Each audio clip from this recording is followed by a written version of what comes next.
This now brings us to the very big issue of why. Why the secrecy?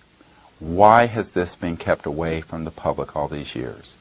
Many witnesses feel that in the early days, in the 30s and 40s and perhaps 50s, that there was concern for how the average person would react to this information, that perhaps society was not prepared, either on a theological basis or on a social basis, an economic basis, for this information. I will not dispute that fact. I was a child in the 50s, just born in the mid-50s, and I do not know personally what the milieu was that could have affected how people would react.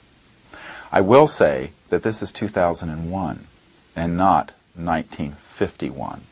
And in the last half century, that argument is no longer valid. The world has seen humans walk on the moon. My uncle was one of the designers of the lunar module that took Neil Armstrong to the moon. I don't believe anyone living today on this planet would be shocked to hear that there is life in the universe and that we have been visited. I do think that the reasons for secrecy evolved in the 50s up to this date, and they have much more to do with the economic order and the fact that the technologies related to these extraterrestrial vehicles, as well as human breakthroughs unrelated to these extraterrestrial vehicles, have given us energy and propulsion systems within the black budget, compartmented, unacknowledged world, which would have a significant beneficial effect for the world, but would have a deleterious short-term effect for certain special interests. I believe these special interests would include the conventional energy part of our economy, the internal combustion engines, the fossil fuel plants, gas, oil, coal, and ionizing nuclear technology related to nuclear power plants. We know that those technologies are already obsolete. I want to emphasize here that this is not a theory. We have testimony from people who have worked on these projects, within these projects, that can establish the fact that we have fully operational technologies which would enable the world to have no need for these polluting forms of energy. The first question, and this is probably one of the major reasons why this topic has been kept quiet so long, the first question that one might ask, even the man or woman on the street is going to ask, well, if there are these peoples from other planets and they're here visiting us, how did they get here?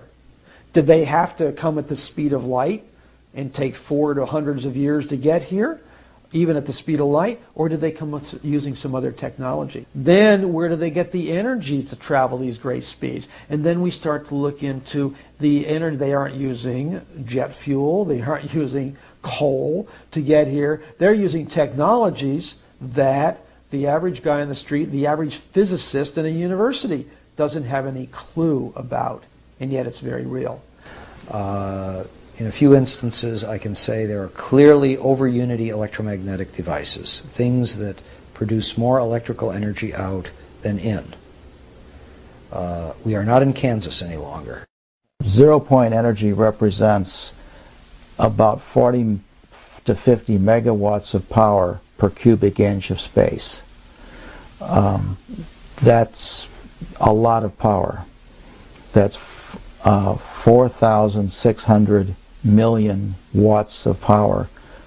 And if you could tap it at will, then no one would have to sell gasoline or oil anymore. You would just tap into it. It would be like taking and going out to the Great Lakes and taking out one drop and using it.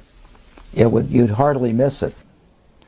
Yes, there is a history, a long history of over-unity systems. For example, Nikola Tesla had one.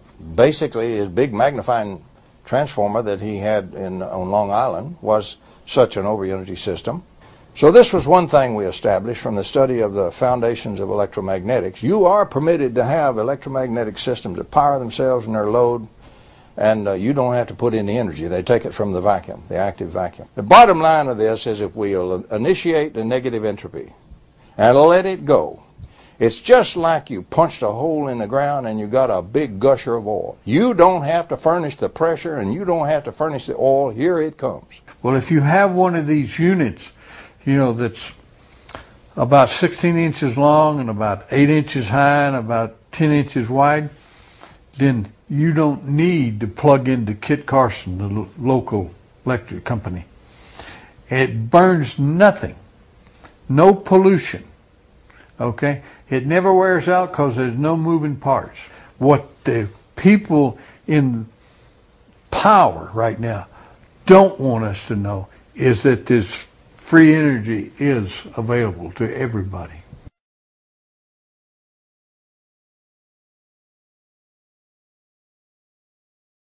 In conclusion, I would like to state that this is a matter of the utmost significance to the American people, but also to peoples throughout the world. We can establish now that we are not alone. It can be proven that there are technologies which could give us a new and sustainable civilization. And we are certain that the secrecy surrounding this issue constitutes a threat to the national security and to the security of the whole entire world. This whole project of bringing this out in the open will probably take other people too. But myself, I'm 73 years old, and I've had a good life and no regrets, and I've loved this country, and I've been a Christian all my life since I was about 11 years old, and so I believe God wants this known. And I believe the cosmos wants this known. It still bothers me that I've seen all this, I know all this, and like I'm walking around like with the answer, and nobody wants to ask the question to get the answer, and it kind of irritates me a little bit. It's about time for them to just come forward and say, hey, this is it. It's a truth that the entire world has to be informed about, and that truth is man is not alone.